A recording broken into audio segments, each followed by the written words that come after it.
All right, so what if you could take 9 long years of trading mistakes, all the breakthroughs, all the frustration, and just distill it all down into the next few minutes? Well, that's exactly what we're going to do right now. We're breaking down the lessons that can save you years of pain and help you skip straight to what actually works. You've probably heard this statistic, right? It haunts every single person who tries to trade. Why do 9 out of 10 people ultimately walk away with nothing to show for it? Here's a hint. It's not just about finding the perfect strategy. It's about surviving the hidden traps that almost nobody warns you about. And that's a quote straight from the source of today's explainer, a trader named Craig Percoco. He almost quit trading for good before he figured all this out. So the advice we're about to cover, it comes from someone who has literally been through the fire and learned these lessons the hard way, so you don't have to. So we've got 5 key areas we're going to tackle. We'll kick things off with the brutal reality of what progress really looks like. Then, we'll get into why keeping it simple is actually your biggest advantage. After that, we'll learn to focus on the process, not the profit, win the battle against ourselves, and finally, we'll install what might be the single most important system for actually hitting your goals.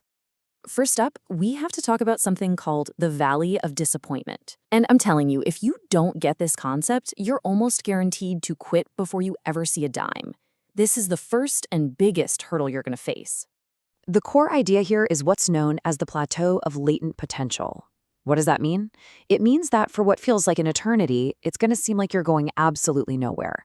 You're putting in the hours, you're studying charts, but your account balance is just flat. This isn't failure. This is the groundwork phase. And this right here illustrates the problem perfectly. We expect our progress to be that steady, upward-sloping line on the left. But reality? Reality is that painful, frustrating flat line on the right. That's the Valley of Disappointment. And this is exactly where 90% of people give up, usually right before the breakthrough happens. Your only job is to outlast this phase. So let's say you survive the valley. How do you find an actual edge in the market? Well, the answer is surprisingly simple. You have to stop making things so darn complicated. We all tend to think that a winning strategy has to have a dozen different indicators and a bunch of complex rules.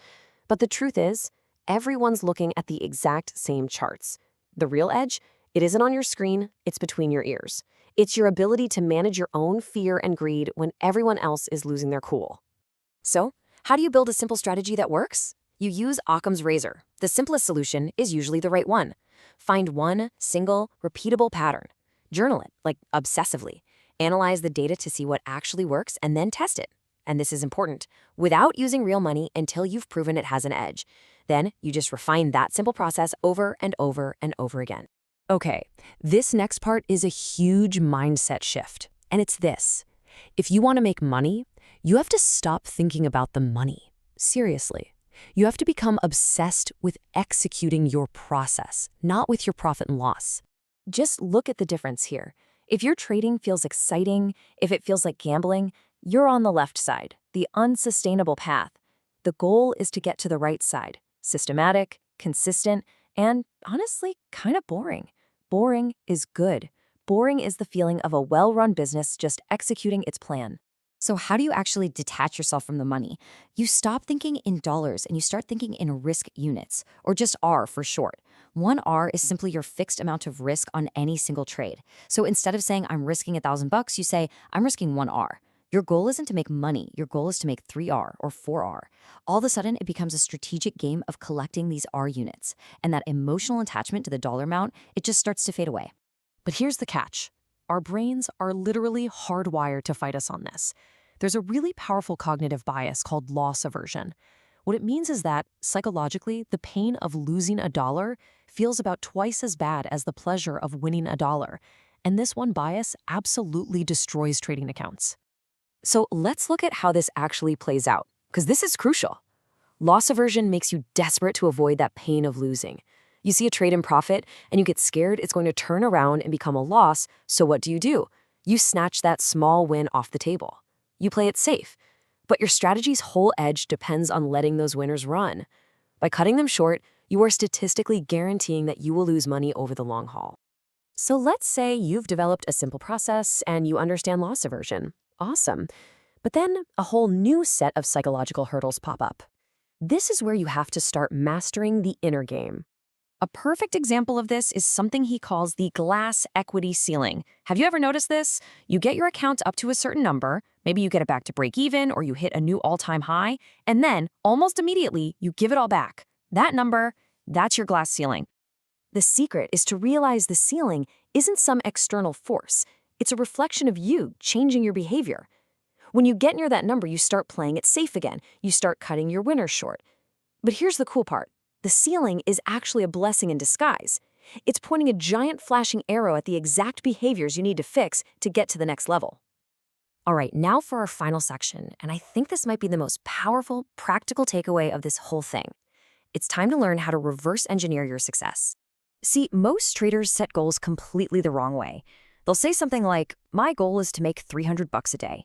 The problem, the second you take a $100 loss, your brain immediately says, oh no, now I have to make $400 just to get back on track. This creates a psychological deficit that pretty much forces you to take bigger, dumber risks. It's a total death spiral. So, here's the better way. It's a simple, four-step process. First, you need data. Track your trades for about a month and calculate your average profit in R. Next, take your monthly income goal, whatever it is, and divide it by your average R value.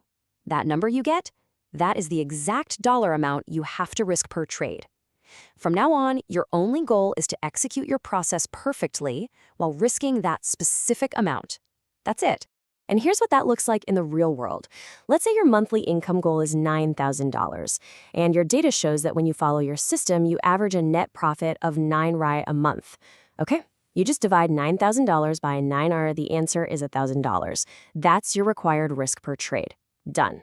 You completely stop chasing that $9,000 goal, and instead you focus only on executing your process while risking $1,000 per trade. The goal just takes care of itself. When you boil it all down, all of these lessons come back to this simple idea. Trading is a brutal mirror. It will find and expose every single one of your psychological weaknesses.